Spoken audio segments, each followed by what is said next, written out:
আসসালামু আলাইকুম। বাংলা সাহিত্যের প্রাচীন যুগ সম্পর্কে 5টি গুরুত্বপূর্ণ প্রশ্ন। প্রথম প্রশ্ন হচ্ছে, চর্যাপদের প্রথম পদটির রচয়িতা কে?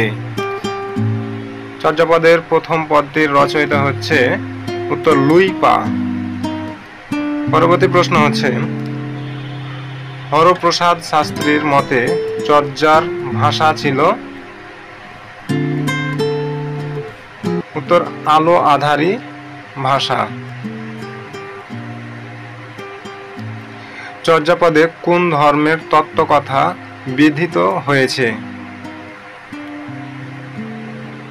উত্তর বৌদ্ধ ধর্মের তত্ত্বকথা বিধৃত হয়েছে। কোন শাসন আমলের চর্যাপদ রচিত হয়েছে?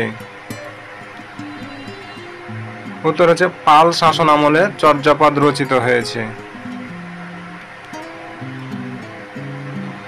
চর্যাপদ কোন ছন্দে লেখা? চর্যাপদ হচ্ছে স্বরবৃত্ত ছন্দে রচিত।